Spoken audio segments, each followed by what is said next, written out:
next Friday, and then we're into March. Well, it's a little chilly today. Anyway, that's okay.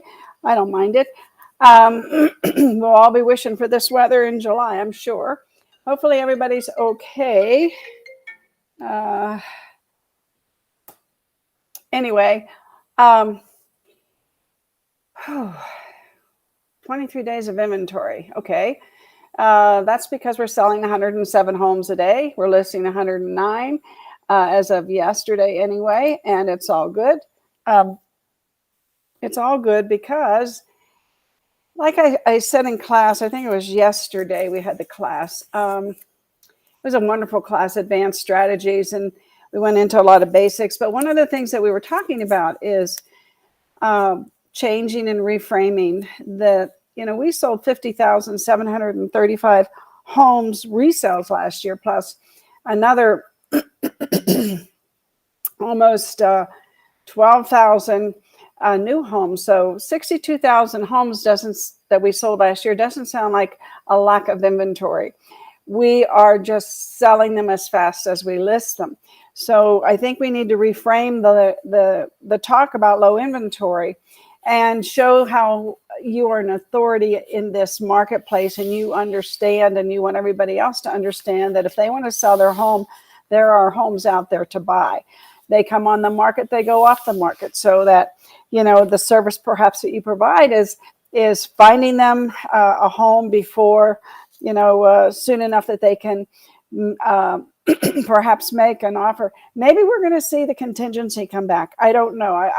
I've come across some agents that are doing contingencies right now because of that. And the buyers and sellers, if you all understand that the contingency is really not a bad thing.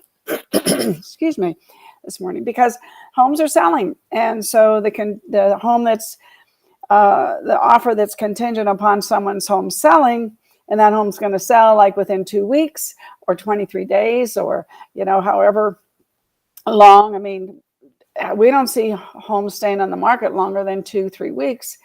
So that's, I think, going to be another story for another day. But I think that we're having a big paradigm shift here, and I think things are going to change. In the meantime, what I do see is I think the level of professionalism in our realtor community is really going up a notch. I think that the challenges we've gone under since the pandemic, I think have made so many realtors so much more knowledgeable, so much more professional, if I could use that word too. And I think that I really feel, with my ear to the ground, listening to the horse hooves, right? I really believe that the consumers are really seeing the value that we have to them as realtors. I really think that this is, in the past couple of years, has had an impact on the iBuyer market. I know that they're buying investor homes, Zillow and Open Door. They're the top two buyers of homes right now on the investor front, the non-owner occupied, which we sold 2,100 so far this year, 44 a day. And probably, I would say, on a daily basis, Open Door and Zillow are buying those homes, a large percentage of those homes. I didn't do the math, but I see they're in the top 10, 15 homes that get sold. So anyway, a lot of different things going on in our market, perhaps, that we don't realize, or maybe we do realize. And we listed 49 homes yesterday that were 436,000 and under, which gives us 459 homes out of, and now these are single family, out of the 1,772 single family homes. That's almost, that's a little bit more than 25%. So that's good. And the $1 million homes are coming back to the mark they had, sales per day they had in 2021. We were doing $4.5 million homes a day, and now we're up to 3.7, which is approaching that 4 point zero mark. I think we'll see that in the next couple weeks as well. So we have a wonderful market. We have, the price point is good.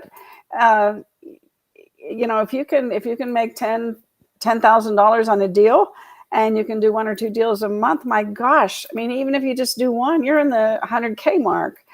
And what a great time to be in this business, and what a great time to learn the different strategies and how to manage your buyers and sellers' expectations. And we talked a lot about that yesterday in class.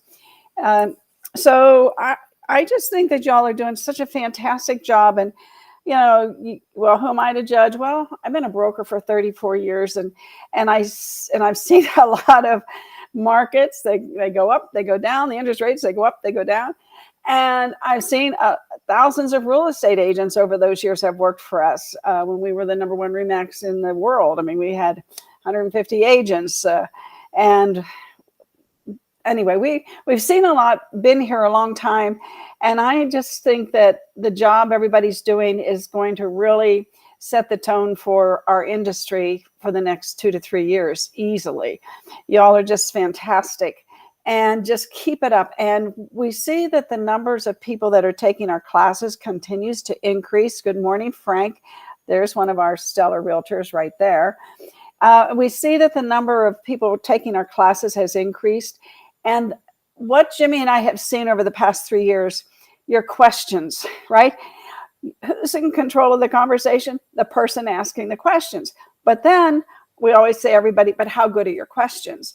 And of course, what we are hearing in our classrooms, and the questions are just, they're way up there as far as, the depth of the knowledge you all have and the questions that you're asking. So I just wanted to give everybody that little bit of information this morning before we move on.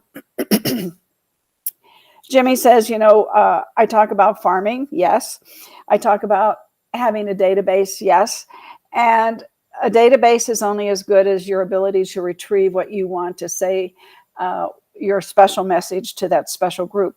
So when you're building your database, make sure that you identify whether they're past clients, whether they're $1 million home buyers, whether they're your farm, whatever, but identify them so that you can retrieve them properly. And don't forget to change their status when they go from a farm to a past client. So just remember that. And you need to have a system, and a system saves you SYSTEM, saves you sanity, time, energy, and money. So make sure you have a system, but before you have a system, you have to have a plan. So you have a plan, you have a farm, you have a database, and you have a system that puts it all together so that you can always pick up where you left off. If you have to be out on the road with a client or going on a listing appointment or whatever, make sure that you have a system that you can get back to make your phone calls. And we're going to talk about phone calls today and how important they are. And Tom Toole is one of my very favorite RE/MAX realtors. He's been around for a long time. He's in Pennsylvania, cold country. But today he's going to talk about, at least two phone conversations that you can have with your database, or if you're doing circle prospecting, which you should be doing some of that. He's really, really good. One of the things that we talked about yesterday, there's a book called Magic Words, and the author discusses 7 magic words. And the first word that he discusses is the word yes.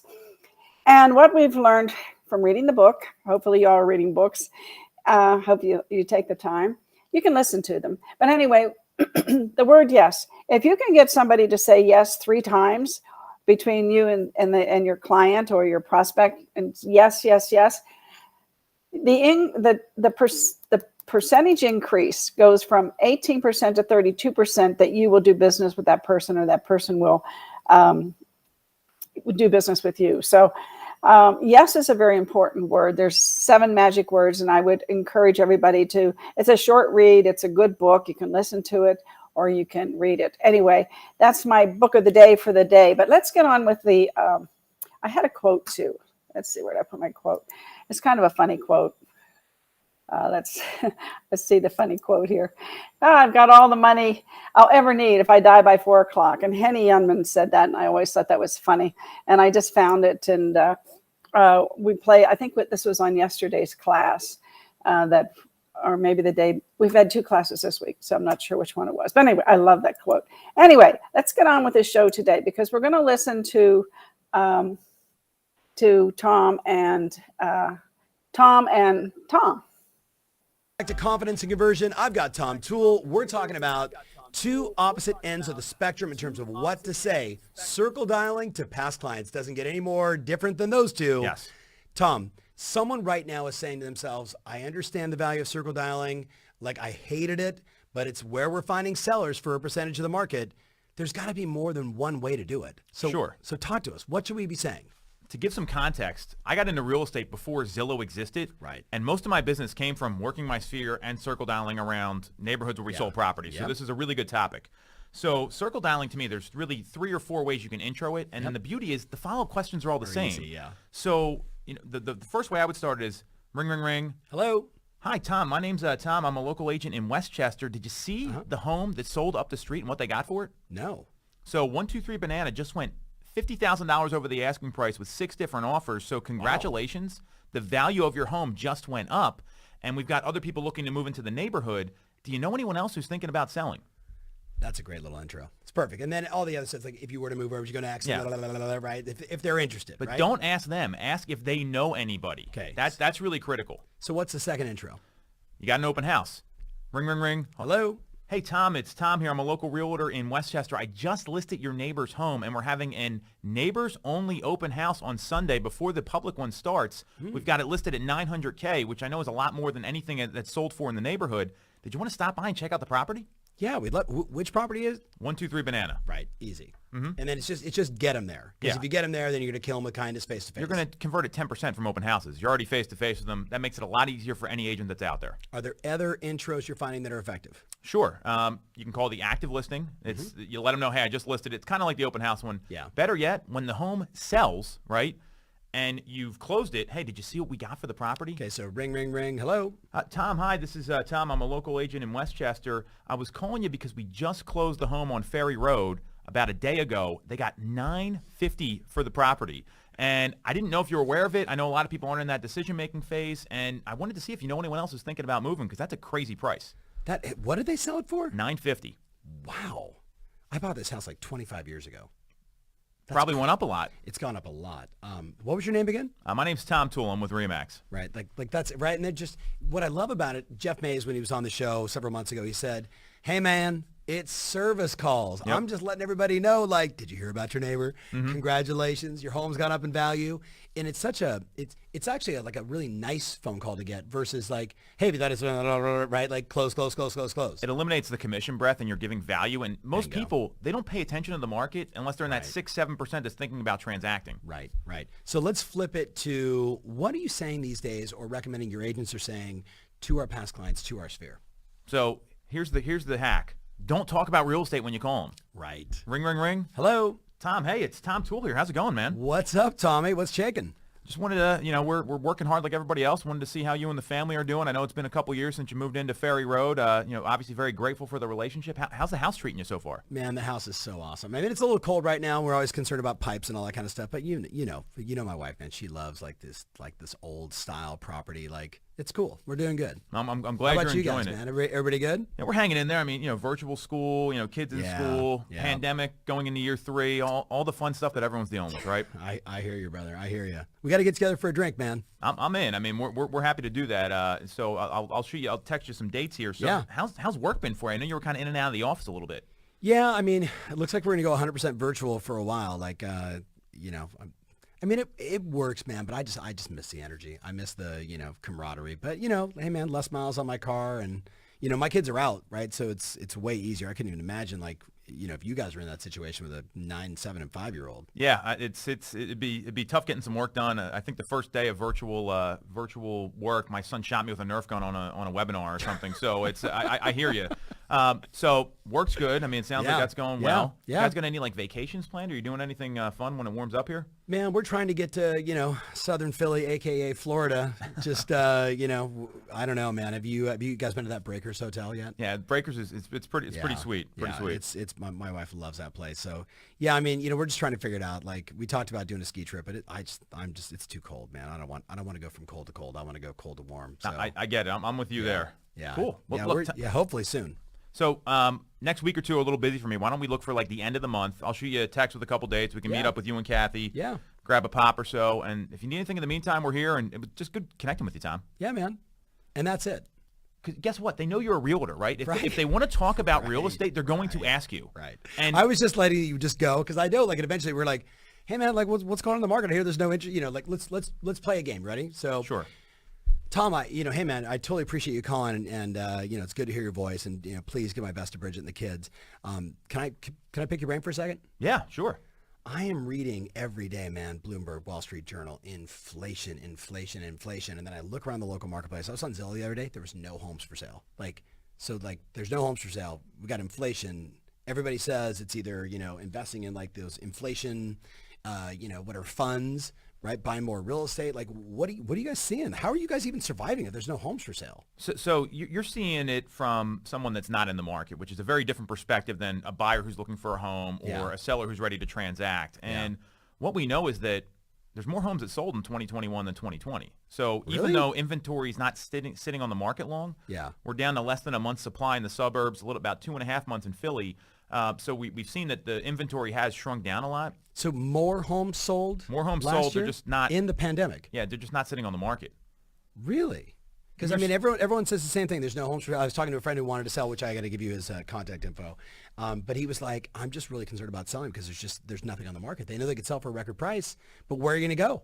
Well, that's the thing, is that a lot of people, they don't have a game plan of how they're going to navigate this market and be, like, unfortunately for buyers right now, like, you got to go, like, the home gets listed, you better leave work, drop your kids off, whatever you're going to do, and go look at that house right away. And you've got to have someone that can handle that sort of hustle that needs to happen at a very high level. Days on market dropped to 23 this past year. I mean, that's the lowest we've seen ever, where it was trending around 45 in 2020 and around 60 in 2019. So we're seeing homes are selling quicker, and the average list to sales price ratio is 101 to 102%. So homes are selling literally 2% above ask on average. Right. In Philadelphia, it's a little different. I know we're looking at a suburban move, if that's what your buddy's talking about here. So it's really going to depend on what's happening locally, and there's even a difference between like townships and school districts and everything else. So you just got to know what's going on. From the outside, yeah, there's not a lot that's sitting out there for people like you that are Zillowing, like on Saturday Night Live and checking that stuff out. Right. For the consumer, there's opportunities and there's a lot of competition because of all the millennial home buyer demands. So, but we're seeing, we've won 78 multiple offer situations in the past 3 months. So Wow. we know exactly how to do it here. It's just a matter of having a game plan that's going to work and then getting people ready to do it. And we found that a lot of buyers, they have to kind of lose the first house, then they realize we know what we're talking about, and then they're winning on the second or third attempt. Love it. So the one thing I want to point out for the person listening or however you're consuming this content is this show's called Confidence and Conversion, and you just exemplify both, right? You're very kind. But I think everybody can hear like his tone, his language, also the cadence, right? Like I guarantee if I got on the phone and I was talking a little bit slower versus the way we typically talk, right? You would probably slow those things down a bit. Like you've gotten to that level. We've talked in previous shows about role playing and practicing. How important is it for an agent today, and what's your hack to really know the market, like to study the MLS and find the correlations, not just, oh, there's nothing on the market? I'll tell you what we do inside our organization, inside our team, and it's 3 things. Tom does a show every, I guess, 2 weeks now on Facebook. And it's called This Week in Housing. And that has a lot of great data there. It's from Keeping Current Matters. You don't need all the data. You need 3 or 4 data points that you can regurgitate and repeat. And just memorize that stuff. It's easy. You can talk about millennial home buyer demand, how many millennials are coming to the market, what's going on with rates, and then the predictions for housing prices. Those are typically what people are asking about right now. So that would be one. Secondly, you've got to know what's happening locally. We came up with this really cool hack inside our team where it's called the change in the market. And we, like, it's an Excel spreadsheet, and they literally just plug in numbers from like April of last year until this year, and they see, okay, well, inventory jumped up 23% since April. So a lot of people don't realize that, even though it doesn't feel like it because of what's going on in the market. So you've got to study your market statistics and just do it once a month and know the numbers. Yeah. If you really need a cheat sheet, put like an index card like inside your like portfolio when you're presenting and just have it right there if you can't remember them. I mean, just know the numbers. And then the third thing we're doing is we're actually talking about the cost of waiting, because some people don't realize that when rates go up, it's going to cost you more to buy the home. You're not building equity in the property if you're in a rental. So we're looking at the cost of waiting. We're looking at what's happening in the market, and then we're also getting some third-party information. And keeping current matters, MLS data, whatever, you got to quote the source, because then it's not you saying it. It's someone that's saying it from the consumer's perspective. Bingo. Bingo. Hey, maybe you heard it here first. Maybe it was just validated second. Either way, the whole game is upping your confidence and converting more, which means you're helping more buyers and sellers. Thanks so much for being on the show, man. Anytime. Thanks so much for being on the show. Anytime. So they kind of parroted there at the end what we've been saying as well. Anyway, listen to that again. Listen to it a couple times. It's only 10 minutes, and you might get the drift or write down the script. And I thought that was really, really timely to do. Now, what is going on here next? Well, tomorrow we have our Saturday show, and we're going to talk about risk reduction. We're going to have a guest, Jack Lindberg, and then also on Monday, we're having the risk reduction class, 3 CE credits, $25. It's a great class. And if you don't know how to protect you and your client from the hackers and the threats and people phishing your email, all the different things that can go wrong with your computer, we cover so many four different facets actually of reducing risk. And this is basically risk reduction for online, internet, cybersecurity, all types of things that perhaps you don't even know about that you need to know about. And just know everybody's listening to everything you say all the time. So just out there saying that. Anyway, I love you all. Thank you for joining me today. Hopefully you're going to have a great weekend. And life is beautiful. What can we say?